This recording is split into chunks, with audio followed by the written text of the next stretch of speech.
Alors le culte envers la patrie, c'est le 4e commandement de Dieu. Et c'est la vertu naturelle de piété. Et c'est le culte envers, d'abord, le 4e commandement de Dieu, c'est la piété envers les parents, le respect des parents. Voilà. Évidemment, la famille, c'est la famille d'abord, qui est la cellule fondamentale de la société. Les droits de la famille sont antérieurs à ceux de l'État, contrairement à ce qu'on dit aujourd'hui. Évidemment, la famille, c'est une société imparfaite, elle n'est pas autonome, elle ne peut pas être autonome. Elle est rattachée à une terre, à un passé. La famille hérite d'une civilisation qui s'est forgée au cours des siècles, avec ses chefs, ses héros, ses soldats qui ont versé leur sang pour elle. Les paysans, les architectes, les artistes, les écrivains, c'est tout ça, la terre de nos pères. C'est la patrie. La patrie, notre patrie où la Providence nous a fait naître. Et c'est un héritage que nous recevons, que nous avons le devoir de garder, d'enrichir et de transmettre aux nouvelles générations. Un devoir capital. Le maréchal Pétain disait « Un peuple, ce n'est pas un nombre déterminé d'individus. Un peuple est une hiérarchie de familles, de professions, de communes, de responsabilités administratives, de familles spirituelles, articulées et fédérées pour former une patrie animée d'un mouvement, d'une âme, d'un idéal, moteur de l'avenir, pour produire à tous les échelons une hiérarchie d'hommes qui se sélectionnent par les services rendus à la communauté, dont un petit nombre conseille, quelques-uns commandent et un chef qui gouverne. Voilà, ça c'est l'ordre naturel des choses, tel qu'il a été créé par Dieu. C'est commun à tous les pays, pas seulement aux nôtres. Et le mondialisme maçonnique aujourd'hui, en détruisant cela, en voulant unifier tous les pays, mélanger tous les peuples, etc., il détruit le plan de Dieu. La patrie aussi, bien sûr, c'est d'abord un territoire déterminé, un territoire qui s'est constitué au cours des siècles. La France, petit à petit, s'est constituée jusqu'à maintenant, les frontières actuelles. Eh bien, notre patrie, le maréchal Pétain l'a sauvée 2 fois. D'abord vainqueur à Verdun. C'est important de rappeler aussi qu'à Verdun, le maréchal Pétain a ménagé le sang de ses hommes. Il a arrêté la boucherie à laquelle le gouvernement franc-maçon envoyait les Français sans scrupule. Il a dit arrêtez.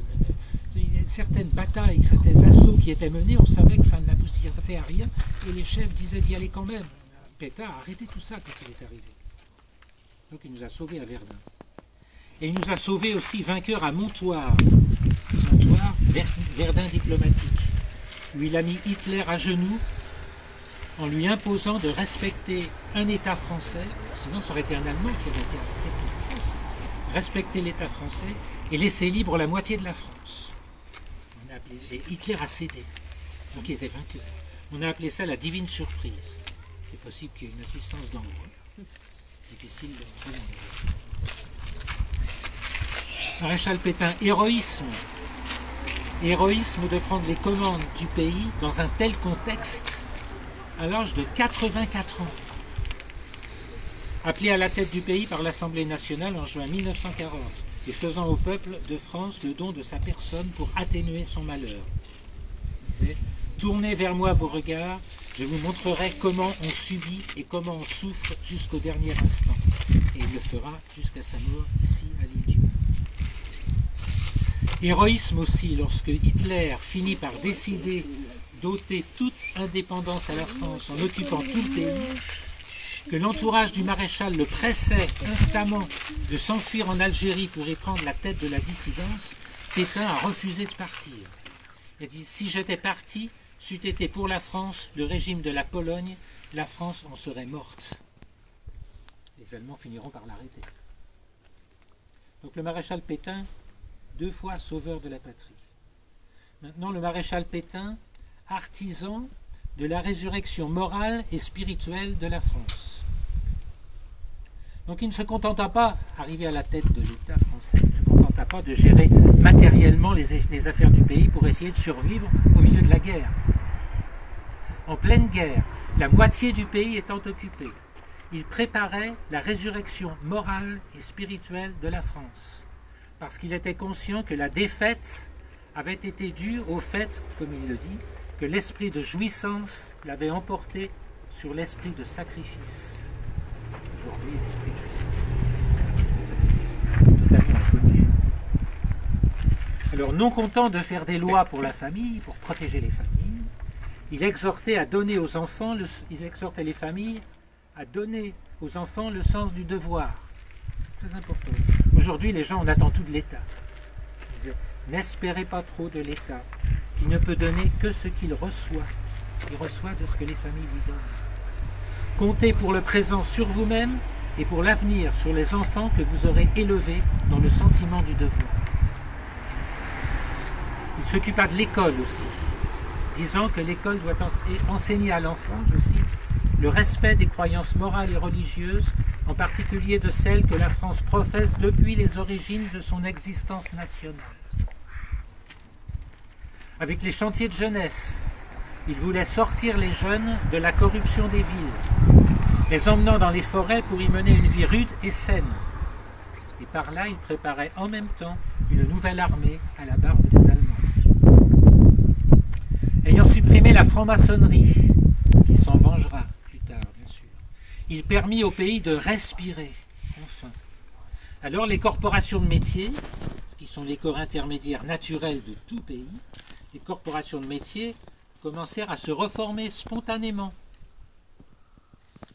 Et le maréchal, peu de gens savent ça, le maréchal rêvait même de reconstituer les anciennes corporations avec leur saint patron,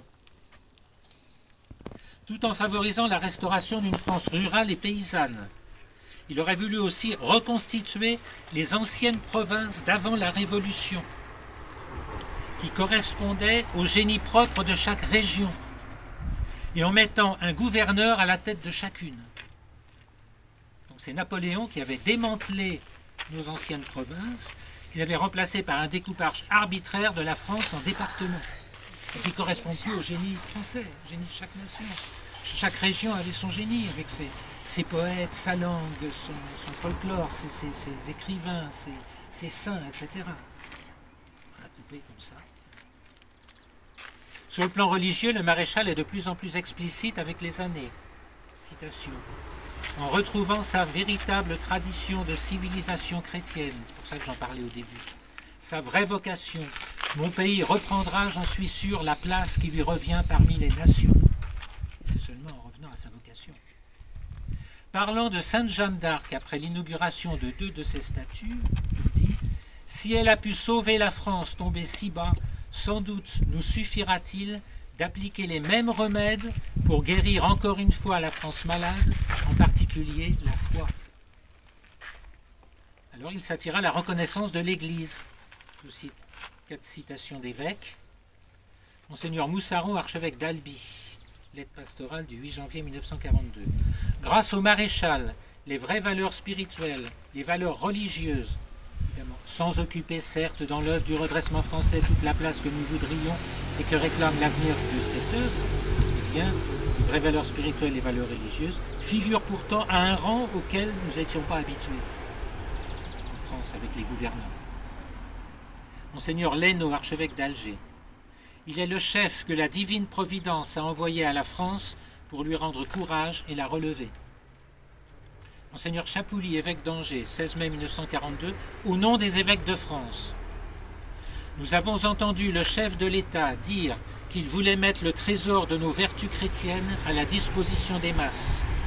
Nous lui sommes reconnaissants d'avoir introduit la civilisation chrétienne à l'école publique, d'avoir reconnu les mérites de notre enseignement libre. Nous avons vu son gouvernement tenter un effort pour ménager, dans le cadre des lois, la situation des congrégations religieuses. Il a supprimé toutes les lois persécutrices du temps de la séparation de l'Église et de l'État. Même avant le maréchal Pétain, les religieux n'avaient pas le droit de se promener en habit en France. En habit religieux, il a supprimé tout ça. L'archevêque d'Aix au maréchal Pétain, article paru dans La Croix, du 21 novembre 1942. C'est plus tout à fait le même style aujourd'hui. Alors, encore en 42. Par vous, parlant au maréchal, par vous, Dieu sauvera une fois encore la France en péril. Ayez confiance en lui, monsieur le maréchal, en Dieu. Il vous a choisi pour cela. Il vous donnera la consolation d'être de nouveau l'instrument de ses miséricordes envers nous. Dieu vous garde, monsieur le maréchal. Donc on peut dire qu'au XXe siècle, c'est encore vrai aujourd'hui parce que depuis, c'est pas brillant. Au XXe siècle, le maréchal Pétain a été le seul chef d'État qui a tenté de remettre la France dans la ligne de sa vocation chrétienne. Il était en train de la remettre. Et c'est cela, il faut bien comprendre, certainement, qui explique la rage de ses ennemis. Leur zèle pour salir sa mémoire, pour le diaboliser par toutes sortes de calomnies, parce qu'il était en train de détruire l'œuvre de déchristianisation du pays commencée à la Révolution. Alors ils ont vu le danger, et aujourd'hui, en fait, on le salit pour diaboliser en même temps tous les principes qu'il défendait. Parce qu'aujourd'hui, eh bien, en France et tout le mondialisme actuel, c'est la déchristianisation du monde. Voilà. Alors il faut salir tout ça auprès de la jeunesse, etc. Oh, Pétain, c'est l'horreur, etc., pour oublier tout ce qu'il défendait. Alors s'il n'a pas réussi, malgré tout, même ce que disaient les évêques, etc., c'est parce que dès le début, il était quasiment seul. Ses véritables amis, parce qu'il en avait, n'avaient pas l'envergure qui aurait pu les faire appeler au gouvernement. Et parmi ses ministres, ceux qui lui étaient le plus attachés demeuraient imperméables à ses pensées profondes.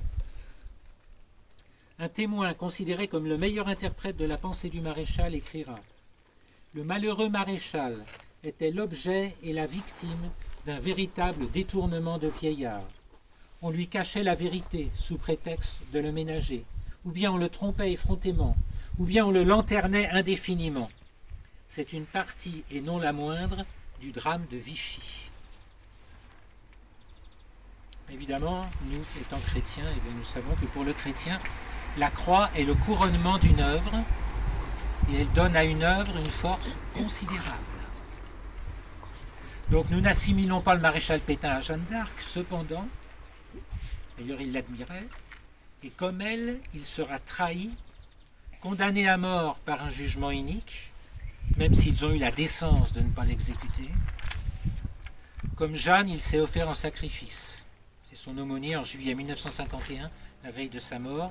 « Monsieur le maréchal, vous avez fait à la France le don de votre personne.